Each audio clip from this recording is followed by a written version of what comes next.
प्राचीन काल से ही समानता पर चिंतन किया गया है और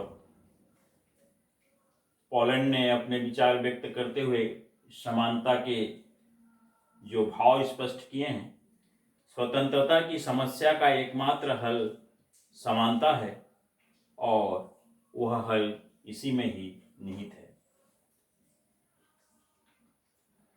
अरस्तु ने भी इस संबंध में अपना चिंतन किया और क्रांति के मूल कारणों में असमानता को उन्होंने प्रमुख कारण बताया।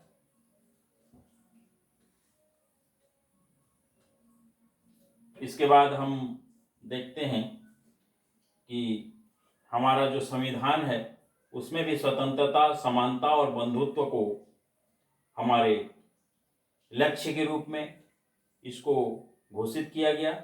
इसमें समानता का अर्थ देश के नागरिकों को उनकी उन्नति और विकास के लिए बिना किसी भेदभाव के समान अवसर प्रदान करना ही समानता माना गया है। और इसी समानता के उद्देश्य से हमारा जो संविधान है उसमें 42वें संविधान संशोधन 1976 के द्वारा संविधान की प्रस्तावना में समाजवादी शब्द को जोड़कर हमारे संविधान को समाजवादी शब्द के साथ समाजवादी राज्य घोषित किया गया है। हमारे देश को समानता, अवसर की समानता और निष्पक्षता है। और अधिक स्पष्ट करते हुए प्रोफेसर लॉस्की ने कहा है कि समानता का प्रथम अर्थ विशेष सुविधाओं का अभाव और द्वितीय अर्थ सभी व्यक्तियों को विकास करने के लिए उचित व समान अवसर उपलब्ध कराना है। समानता का प्रकार का अध्ययन हम करेंगे। इसमें हम देखेंगे विभिन्न जो उसके स्वरूप हैं समानता के। इसमें प्राकृतिक समानता, प्राकृतिक समानता का जो अर्थ है व्यक्ति द्वारा व्यक्ति का शोषण नहीं होना चाहिए। GDH कोल ने कहा है कि मनुष्य शारीरिक बल, पराक्रम, मानसिक योग्यता, सृजनात्मकता, समाज सेवा की भावना और संभवतः सबसे अधिक कल्पना शक्ति में एक दूसरे से मूलतः भिन्न है।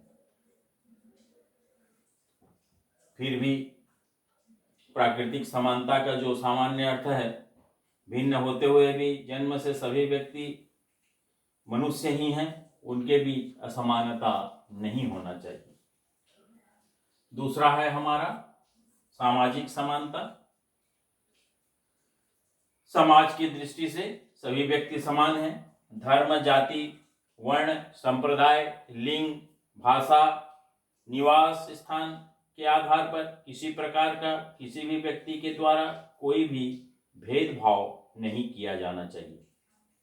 डॉक्टर भीमराव अंबेडकर ने इस संबंध में अपना विचार अभिव्यक्त करते हुए कहा है, जब तक समाज में सामाजिक समानता व्याप्त नहीं होगी तब तक समाज में क्रांति के जीवाणु विद्यमान रहेंगे। तीसरा है हमारा नागरिक समानता। कानून की दृष्टि में सभी नागरिक समान होने चाहिए। सभी को कानून का समान संरक्षण भी मिलना चाहिए।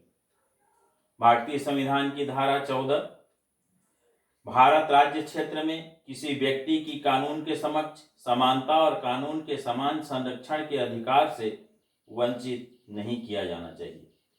इस प्रकार कानून के समक्ष समानता का अर्थ कानून के नज़र में सभी व्यक्ति समान हैं तथा कानून के समान संरक्षण से जो तात्पर्य है, समाज के प्रत्येक व्यक्ति को कानून का समान संरक्षण प्राप्त है, अर्थात प्रत्येक व्यक्ति अपने अधिकारों की सुरक्षा के लिए न्यायालय का दरवाजा समान रूप से खटखटा सकता है।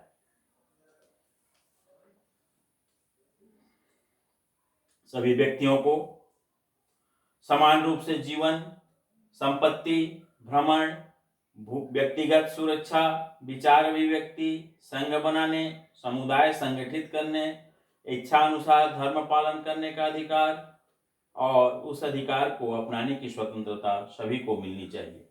ऐसे अधिकार सभी व्यक्तियों को बिना भेदभाव के समान रूप से प्राप्त होने चाहिए। इस प्रकार नागरिक समानता का अधिकार आधुनिक लोकतांत्रिक व्यवस्था का मूल और आधारभूत सिद्धांत है। राजनीतिक समानता हमारा चौथा बिंदु। इसके अंतर्गत इसमें मत देने का अधिकार, चुनाव में प्रत्याशी बनने अर्थात खड़े होने का अधिकार, राज्य के कार्यों में सक्रिय रूप से भाग लेने का अधिकार, योग्यता के आधार पर जो भी शासकीय पद हैं प्राप्त करने का अधिकार, राजनीतिक अधिकार प्रदान करने के संबंध में रंग, जाति, धर्म, लिंग, जन्म के आधार पर कोई भेदभाव नहीं किया जाना चाहिए। लास्की के अनुसार आर्थिक समानता के वातावरण में ही वैधानिक और राजनीतिक समानता के आदर्शों को पूर्ण तौर से कार्यान्वित किया जा सकता है।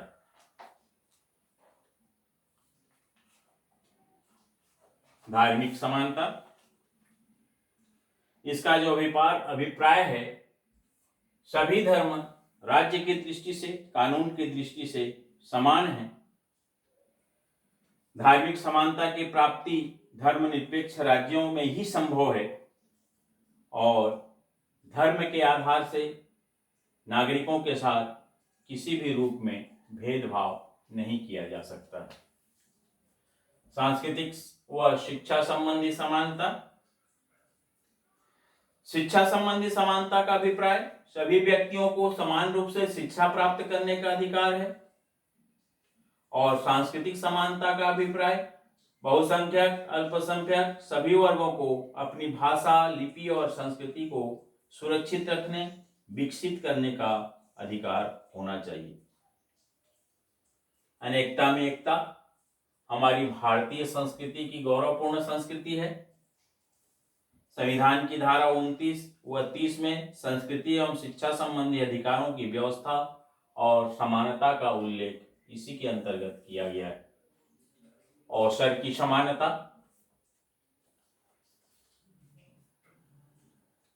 इसका जो अभिप्राय है, समाज में विशेष सुविधा प्राप्त कोई वर्ग न हो और व्यक्ति को अपनी योग्यता क्षमता में वृद्धि करके अपनी व्यक्तित्व का विकास करने के लिए समान उपलब्ध हो, सभी को शिक्षा प्राप्त करने, रोजगार व व्यवसाय करने और अपना सर्वांगीण विकास करने के लिए राज्य द्वारा बिना किसी भेदभाव के समान रूप से अवसर प्रदान किया जाने चाहिए। अवसर की समानता समानता की मूल भावना है, इसलिए हमारे संविधान में अवसर की समानता को विशेष महत्व भी दिया गया है। आर्थिक समानता, आर्थिक समानता से जो तात्पर्य है,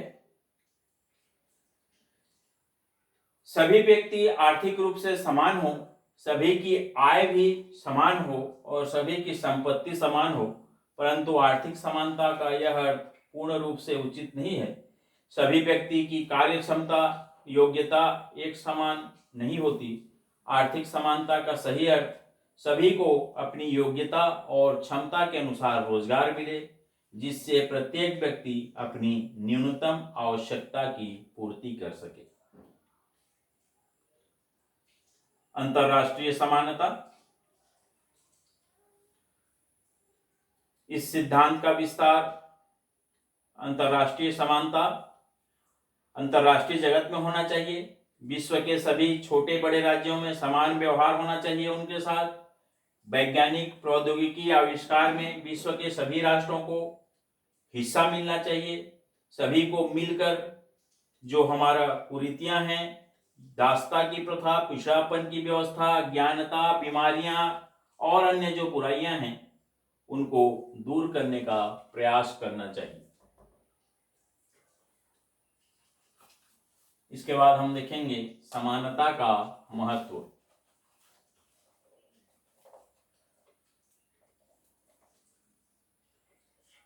इंदिरा गांधी के अनुसार स्वतंत्रता के लिए समानता जो है वो आवश्यक है।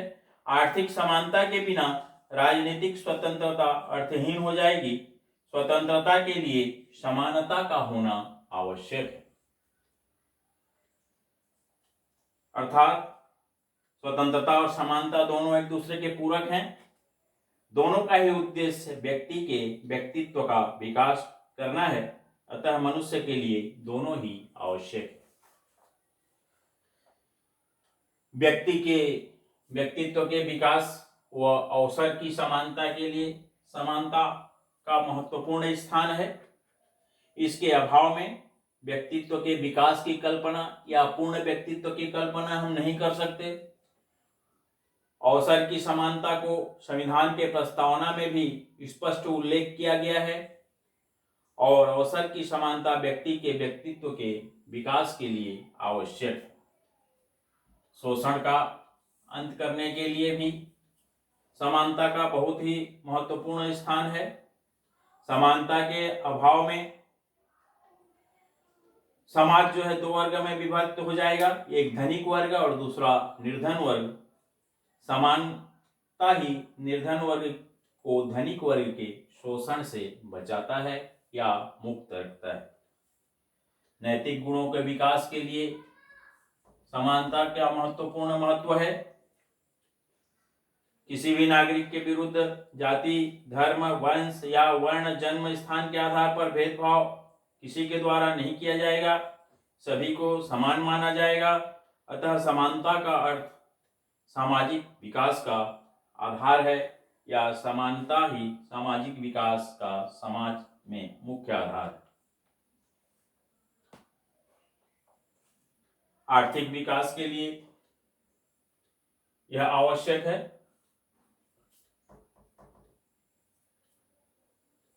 आर्थिक समानता से देश के उत्पादन, विकास, जीवन स्तर, व्यक्तिगत तथा राष्ट्रीय संपदा में वृद्धि होती है। इसलिए समाजवादी देशों में आर्थिक विकास जो है वो बहुत तीव्र गति से हुआ है। सामाजिक सुख व शांति के लिए समानता से सहयोग या समानता से सहयोग, एकता और भ्रातृत्व भावना के विकसित होता है। उसके सहयोग से क्रांति और संघर्ष के लिए समानता में कोई स्थान या महत्व नहीं होता है। समाज में सुख और शांति की स्थापना होती है तथा समाज अपनी चौमुखी विकास या उन्नति करता है। न्याय के लिए भी समानता का अत्यंत ही महत्वपूर्ण स्थान है। समानता के अभाव में न्याय जो है वो संभव ही नहीं है। समानता के न रहने पर अन्याय का वातावरण पनप सकता है। इसलिए उचित न्याय व्यवस्था के लिए समाज में समानता का होना आवश्यक है। प्रजातंत्र का मूल आधार है समानता। समानता के अभाव में सच्चे प्रजातंत्र का अस्तित्व संभव नहीं है। राष्ट्रीय एकता के लिए भी समानता से देश के नागरिकों में एकता की भावना बढ़ती है। राष्ट्र शक्तिशाली होता है, मजबूत होता है और सुदृढ़ होता है। विश्व बंधुत्व के लिए भी यह आवश्यक है। समानता, वसुधैव कुटुंबकम जैसे भावना इससे जागृत होती है। समानता से अंतर्राष्ट्रीय एकता में अभिवृद्धि होती है। परस्पर निर्भरता, शांतिपूर्ण सह अस्तित्व की विचारधारा को इससे बल मिलता है। समाज कल्याण की वृद्धि के लिए भी समानता का बहुत ही महत्वपूर्ण स्थान है। समानता का मुख्य लक्ष्य मानव कल्याण व समाज का कल्याण करना है। इस प्रकार समानता के कारण ही मानव का हित, कल्याण व समाज कल्याण में वृद्धि होती है।